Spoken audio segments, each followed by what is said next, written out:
어느 날 아테네의 한 광장에서 소크라테스는 길을 지나가는 청년들을 불러 세우며 말을 걸었다. 젊은이들, 너희는 행복한 삶이 무엇인지 생각해 본 적이 있는가? 그의 질문은 단순했지만 대답하기는 어려웠다. 청년들은 당황하며 서로의 얼굴을 바라보았다. 그중 한 명이 용기를 내어 대답했다. 행복한 삶이란 돈과 명예를 얻는 것이 아닐까요? 소크라테스는 미소를 지으며 고개를 끄덕였다. 그렇다면 내가 말하는 돈과 명예는 왜 중요하다고 생각하느냐? 그것이 진정으로 너를 행복하게 만들 것이라고 믿는 이유는 무엇인가? 청년은 답을 찾지 못한 채 입을 다물었다. 소크라테스는 다시 말했다. 내가 아는 것은 내가 아무것도 모른다는 사실이다. 그러나 나는 질문을 통해 진리에 더 가까워질 수 있다고 믿는다. 성찰의 중요성. 그날의 대화는 아테네 시민들에게 깊은 인상을 남겼다. 소크라테스는 자신의 무지를 인정하고 다른 사람들에게도 그들의 삶에 대해 성찰하도록 촉구했다. 그는 종종 광장에서 무리지어 서 있는 사람들에게 다가가 그들이 당연시 여기는 신념과 가치를 질문했다. 그의 질문은 때로는 불편하게 다가왔지만 그 목적은 분명했다. 그는 그들로 하여금 자신의 삶을 돌아보게 하고 더 나은 선택을 할 수 있도록 돕고자 했다. 성찰되지 않은 삶은 살 가치가 없다. 이 말은 소크라테스가 재판에서 한 마지막 연설에서도 강조되었다. 그는 자신이 죽음을 맞이하게 될지라도 진리를 추구하는 삶을 포기하지 않을 것이라고 선언했다. 그의 이 말은 오늘날까지도 깊은 울림을 주고 있다. 덕과 지혜의 발견. 하루는 한 청년이 소크라테스에게 찾아와 물었다. 소크라테스, 어떻게 하면 좋은 사람이 될 수 있습니까? 소크라테스는 청년을 조용히 응시하며 말했다. 좋은 사람이 된다는 것은 덕을 찾는 것이고 덕은 지혜를 통해 발견될 수 있다. 청년은 고개를 갸웃하며 다시 물었다. 그렇다면 지혜는 어디에서 찾을 수 있습니까? 소크라테스는 청년을 데리고 아테네의 시장으로 갔다. 시장에는 여러 상인들이 물건을 팔고 있었다. 소크라테스는 한 상인에게 다가가 물었다. 이 물건을 왜 팔고 있습니까? 상인은 간단히 대답했다. 돈을 벌기 위해서지요. 그러자 소크라테스는 청년에게 말했다. 이와 같이 모든 사람은 자신이 추구하는 목적이 있다. 그러나 진정한 지혜는 목적이 아니라 그것을 추구하는 과정에서 얻어진다. 그는 덕의 리얼리티를 단순히 도덕적 행동으로 제한하지 않았다. 덕은 인간의 내면적 성숙과 행복의 상태로 정의되었으며 이를 성취하기 위해서는 끊임없는 성찰과 학습이 필요했다. 아는 것이 곧 선이다라는 그의 말은 지식을 통해 올바른 행동이 가능하다는 믿음을 보여준다. 그날 이후로 청년은 소크라테스를 따라다니며 그의 말을 새기기 시작했다.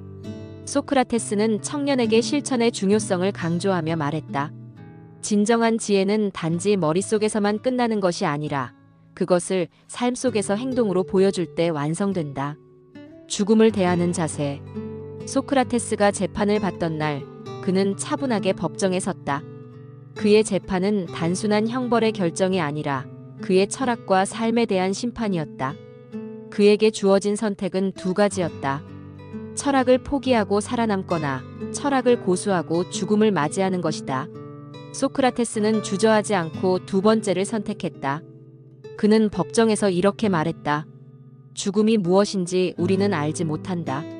그러나 그것이 영원한 잠이라면 두려워할 필요가 없고 다른 세계로의 여행이라면 오히려 기쁜 일일 것이다. 진정한 철학자는 죽음을 두려워하지 않는다.